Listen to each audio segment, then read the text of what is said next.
Hey YouTube, Windrazor here today, coming to with another Transformers review. Today I'm going to be looking at Transformers Studio Series Transformers 1 B-127, aka Bumblebee. Or what he calls himself in the movie, but I'm not going to say it. Because there's little children that also watch my channel. I think. I don't know. But if it's in the movie, they already know what it is. So you know what else he calls himself. But this is Bumblebee as he appeared in the movie. I do have the mainline Bumblebee, but I have him transformed in robot mode right now, so I don't have him technically in vehicle mode. Here he is next to the 86 Bumblebee. So, two movie Bumblebee figures. We have Bumblebee from the 1986 and Bumblebee from Transformers 1. And I do like the sleek style of his Cybertronian thing and how he's supposed to be. But me being G1, the G1 always hits home with me. Because he's my baby. He's my baby. But yeah, let's take a close-up look at him. I do like the nice gunmetal silver here going straight down the center. Got some gray bits here. Got some silver here for the grill, and blue here for the windows as wheels. Got some nice gunmetal silver here going down the side. You have some nice, I guess you would call this the spoiler, I guess. You got some big thrusters up there. Very cool. There he is underside, and there is the top. His accessories.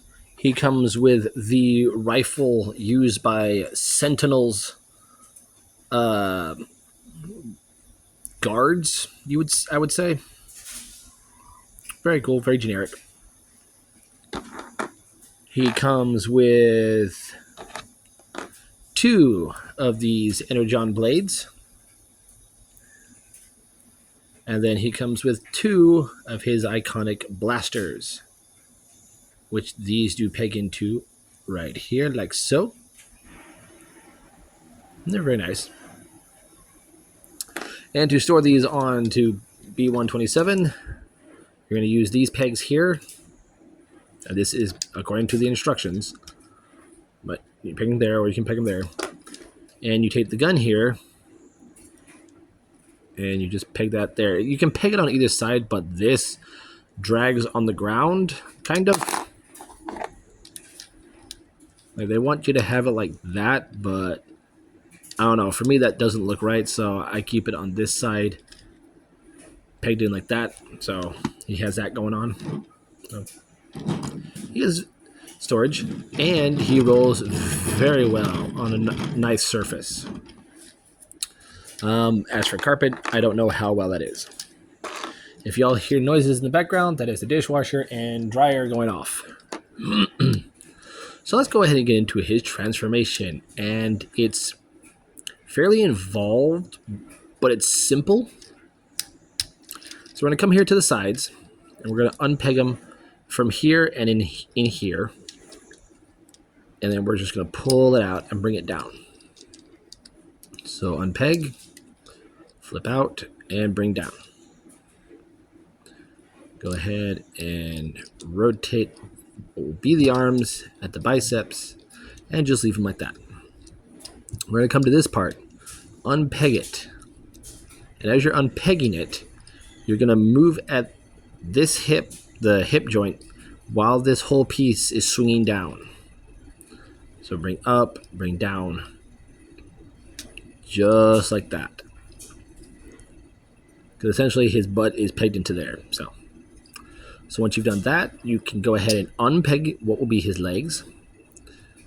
We're going to do this one at a time. Flip this up until it pegs into place. Fold down the foot. And flip out his heel. So fold this up. Fold down the foot. And go ahead and flip out the heel. There you have his legs all done. Now we're going to come here to these pieces. Going to bring this back.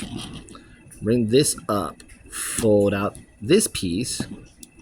bring it over his head, and this piece will tab right there. Fold this in, and there are these two tabs right here. I don't know whether you can see them. Those little tabs right there will go into those slots there. And that will lock that in place. Rotate the head around. Come to the forearms. Open up the forearm panel. And rotate the fist out. Do that on the other side. Open the forearm panel. Rotate out the fist. And close it up. Straighten out the arms. The legs. Make sure the heels are in place. And there you go. There you have Bumblebee B-127 in his robot mode.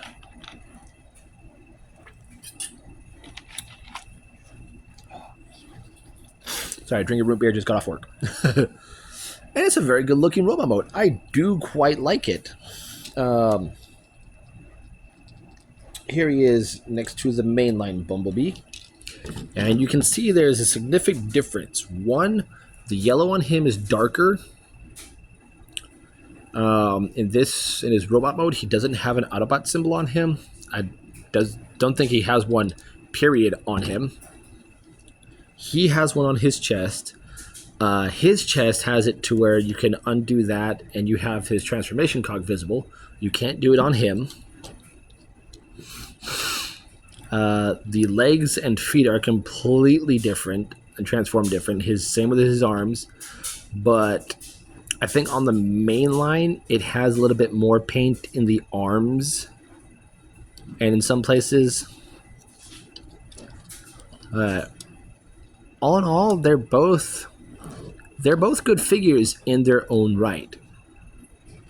Even the head sculpts, like this looks more show accurate, or to me, this one looks more show accurate. This one looks more cartoony, kind of. Here he is next to the mainline Optimus from TF1. And here he is next to the mainline Alpha Trion from TF1. And we are getting a studio series of him, so cool. But I still love this one. I would show him off with the Quintesson, but the Quintesson is put away. I don't have anyone else to show him off with. Oh, no, I do. I have Megatronus here, who does not want to stand no matter where I put him. So he comes up to about his hip-ish.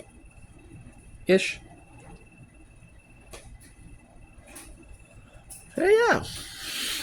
Now, he can hold and use said weapon, so we can have him wielding the blaster, as he did in the movie. But I don't remember him ever using it, so we'll just go ahead and give him his knife hands. And what you want to do is you want to have it to where the knife section is pointing out on the outside of the body.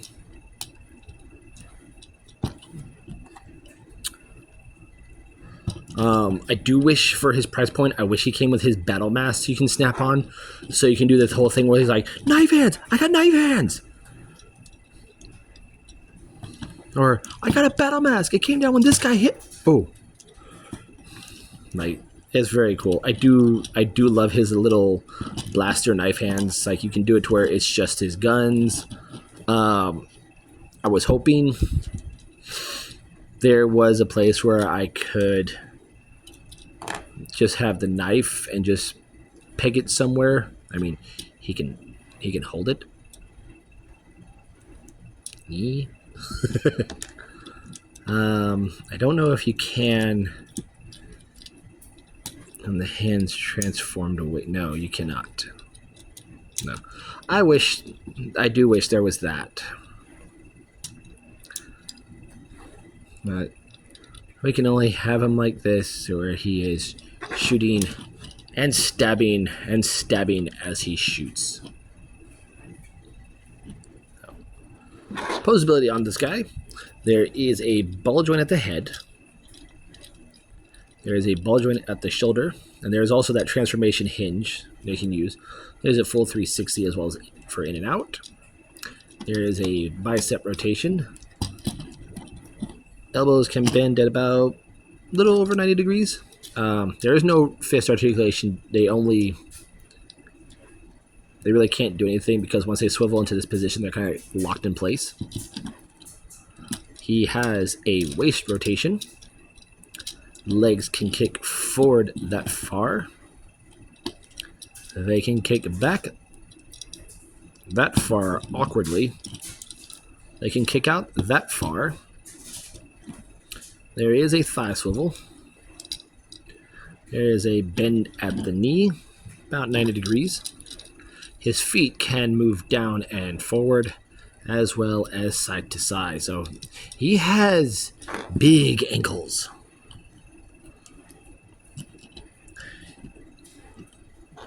I do love the details. His legs for me are a little weird, especially with these things protruding out on him, because the main line does not have that. But I digress. It's the movie. Why do you find it funny is the storage for this gun. Is that hole right there on his butt. That's where you plug this when you don't want to use it. Okay. He has a butt gun. Behold, the mighty butt gun!